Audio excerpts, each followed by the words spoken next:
एक जवान लड़का रफीक, जिसके दिल में सपनों का समंदर था, उसने रोड के किनारे एक छोटा सा ढाबा खोला।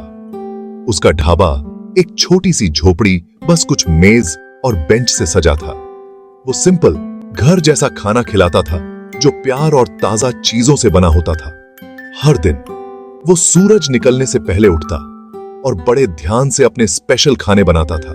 उसके दिन लंबे और थका देने वाले होते थे, मसालों की खुशबू और ताजा बने खाने की महक से भरे हुए। ट्रक ड्राइवर्स, थके हुए मुसाफिर और लोकल लोग सब उसके ढाबे पर आते थे। वो उसकी स्वादिष्ट करी, मुलायम रोटी और खुशबूदार बिरयानी का मजा लेते थे। रफीक सबके साथ इज्जत से पेश आता था और सबको एक प्यारी सी मुस्कान के साथ खाना परोसता था। वो ऑनेस्टी और सही दामों में यकीन रखता था, जिससे उसने अपने कस्टमर्स का विश्वास और वफादारी कमाई। उसका ढाबा, गर्माहट और स्वादिष्ट खाने की एक किरण बहुत लोगों के लिए एक मशहूर रुकने की जगह बन गया।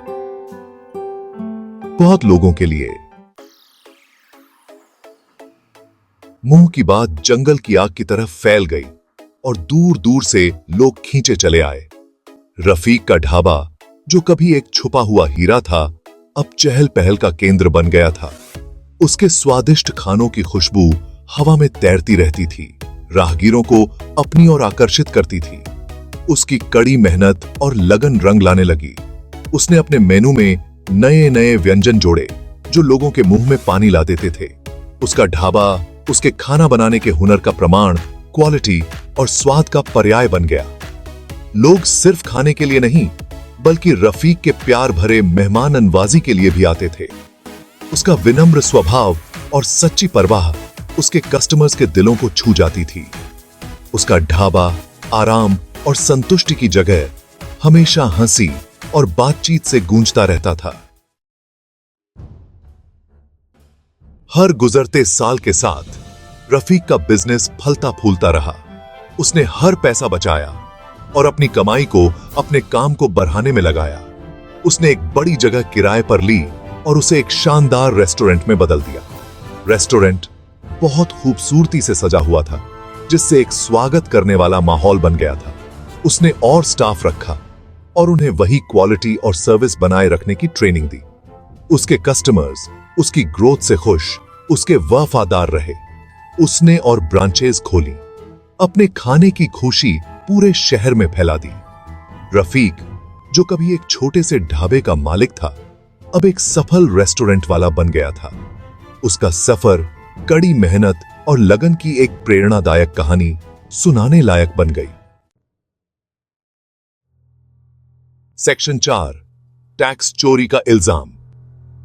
एक दिन रफीक की दुनिया उजड़ गई। उस पर टैक्स चोरी का झूठा इल्जाम लगा। यह खबर जंगल की आग की तरह फैल गई, उसकी इज्जत को दाग लगा दिया।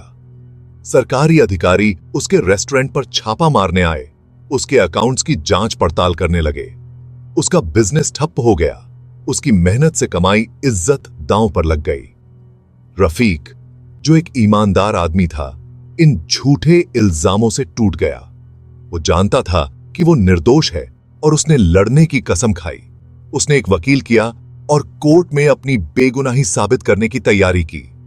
कानूनी लड़ाई लंबी और थका देने वाली थी, जिससे उसके पैसे भी खत्म होने लगे।